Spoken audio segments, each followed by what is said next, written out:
নমস্কার, আপনাদের সকলকে স্বাগত জানাচ্ছি। এইমাত্র ঘোষণা করা হয়েছে কেন্দ্র সরকারের থেকে নতুন একটা আপডেট বেরিয়ে এসেছে। ই-শ্রম কার্ড যদি তোমাদের থেকে থাকে তাহলে কিন্তু তোমরা এইখান থেকে পেয়ে যাবে প্রতি মাসে কিন্তু এখান থেকে 5,000 টাকা করে পেয়ে যাবে। আগে হ্যাঁ, আপনারা ঠিকই শুনছেন, যেমনটা আপনারা শুনছেন তেমনই কিন্তু আপডেট বেরিয়ে এসেছে। কি আপডেট এসেছে তোমাদেরকে সম্পূর্ণটা জানাবো।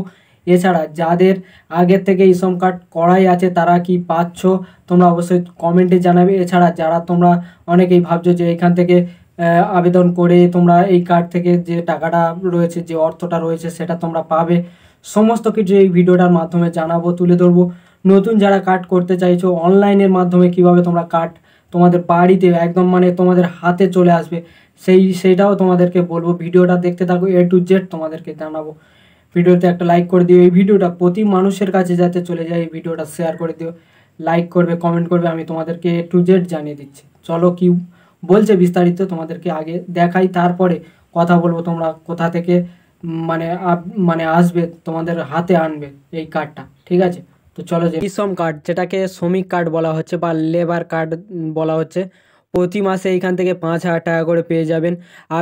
আবেদনপত্র জমা দেওয়া শুরু হয়ে গেছে, কিন্তু এখানে দেখতে পাচ্ছ অক্টোবরের 9 তারিখ থেকে শুরু হয়ে গেছে, ঠিক আছে? ই-শ্রম কার্ড নিউজ। আজকের বিশ্বের সবার ভবিষ্যৎ নিয়ে চিন্তিত দরিদ্র এবং অংশগঠিত ক্ষেত্রে শ্রমিকদের জন্য কিন্তু এই উদ্দেশ্য কিন্তু কেন্দ্র সরকার এই কার্ডটাতে মানে পেনশনের নিরাপত্তা থেকে স্থায়ী করেছে, ঠিক আছে? এই পরিস্থিতিতে সরকার ই-শ্রম কার্ড প্রকল্প চালু করেছে, যা লক্ষ লক্ষ পরিবারের জন্য স্বস্তির কারণ হয়ে দাঁড়িয়েছে। এই প্রকল্পে আওতায় যোগ্য কর্মীরা এখন মাসিক আর্থিক সহায়তা পাবেন বলে জানাচ্ছে, যা তাদের জীবনে কিছুটা স্থিতিশীল আনবে ই-শ্রম কার্ড, ঠিক আছে? তো আরও কী কী বলেছে তোমাদেরকে একটু জানাবো, তারপরে মূল বিষয়ে মানে বলবো তোমাদেরকে কিভাবে তোমরা এইখান থেকে যে অর্থটা রয়েছে সেটা কিভাবে তোমরা পাবে হাতে, একদম কিন্তু হাটের মুঠোয় পাবে, ঠিক আছে? তো জানাবো প্রকৃত কারা ই-শ্রম কার্ড পাবে তোমাদেরকে একটু বলে দিই। ই-শ্রম কার্ড প্রকল্পটি অংশগঠিত ক্ষেত্রের সাথে জড়িত এবং সীমিত আয়ের অধিকারী যে কেউ উপকৃত হবেন। এর মধ্যেও রিক্সা চালক, গৃহকর্মী, নির্মাণ শ্রমিক এবং ছোট ছোট যে দোকানদার বা দৈনিক দিনমজুর যে সমস্ত শ্রমিকরা মানে কাজ করেন আর কি, তাদেরকে সহায়তা করার জন্য তাদের যাতে অর্থনৈতিক দিক থেকে মানে কোনো প্রবলেম বা অসুবিধা না হয়, তারা অর্থনৈতিক দিক থেকে আরও এগিয়ে যেতে পারে, সেই দিক থেকে সুবিধা করে কিন্তু কেন্দ্র সরকার এটিতে চালু করেছিল ই-শ্রম কার্ড, ঠিক আছে? তো ওখানে এখানে বলে দিয়েছে আবেদনকারীর বয়স হতে হবে তোমাদেরকে কিন্তু 18 থেকে 40 বছরের মধ্যে, মানে 18 পরবর্তী গেলে কিন্তু তোমরা এই কার্ডটা করতে পারবে না। এখানে কিন্তু 18 থেকে 40 বছরের মধ্যে মানে করতে হবে, মানে 18 বছরের নিচে করলে হবে না।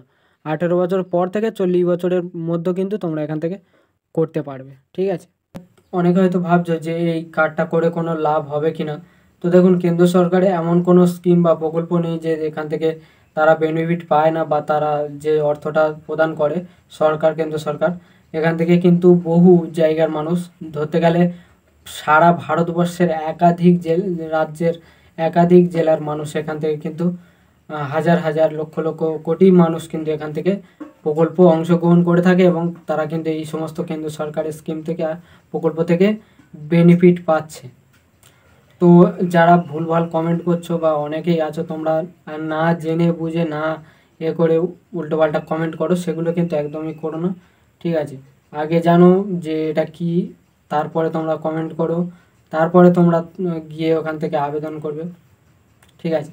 আমি তোমাদেরকে বলে দেবো যে আবেদন করার জন্য কোন সাইটে যেতে হবে, বা মানে কোন কি কাজ করতে হবে, তবে তোমরা এই কার্ডটা হাতে পাবে। যে বেনিফিটটা রয়েছে সেটাও তোমরা কীভাবে পাবে তোমাদেরকে বলে দেবো। তো আমি এবারে তোমাদেরকে বলবো এই কার্ডটা কিভাবে তোমরা হাতে পাবে।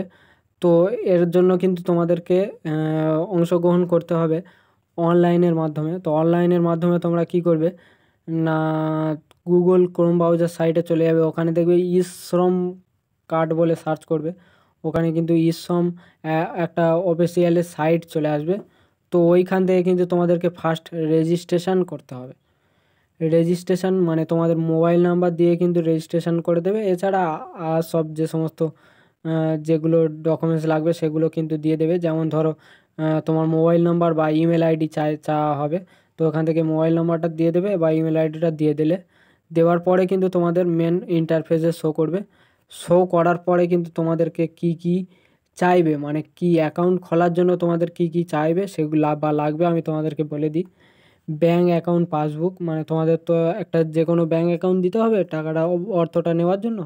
তা সেইখান থেকে তোমরা কি করবে, ব্যাঙ্ক অ্যাকাউন্ট পাসবুকের নাম্বারটা দিয়ে দিলে, বা হয়তো 1 কপি ফটোও লাগতে পারে, মানে ফন্ট সাইজের ফটো, ঠিক আছে, 1 কপি পাসবুকের একটা ফটো তুলে ওখানে দিয়ে দিলে। তারপরে তোমাদের মোবাইল নাম্বার তো লাগছে, ওখানে মোবাইল নাম্বার দিয়ে দিলে, পাসপোর্ট সাইজ একটা ফটো, মানে তোমাদের ফোনে তো পাসপোর্ট সাইজ ফটো রয়েছে, তো এইখানে ফটোটা দিয়ে দিলে। তো আবেদন প্রক্রিয়া এটা লাগবে না বেশ করা প্রথমে।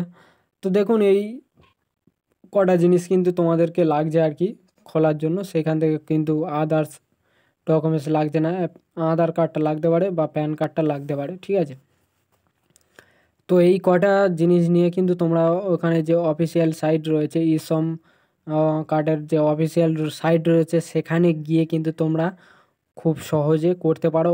এছাড়া তোমরা যে কোনো ব্যাঙ্ক অধীনের মাধ্যমে গিয়ে কিন্তু করতে পারো, এর জন্য কোনো হ্যাপা করতে হবে না বা কোনো ঝামেলা করতে হবে না। তো আশা করি এই ভিডিওটার মাধ্যমে এই শ্রম কার্ডের যে সমস্ত সুবিধা অথবা কারা পাবে, কিভাবে পাবে, সমস্ত কিছু জানিয়ে দিলাম। ভিডিওটা ভালো লাগলে অবশ্যই লাইক করবে, আর এইরকমই ইনফরমেশান ভিডিও দেখার জন্য চ্যানেলটাকে সাবস্ক্রাইব করে পাশে বেল আইকনটা দাবিয়ে দেবে।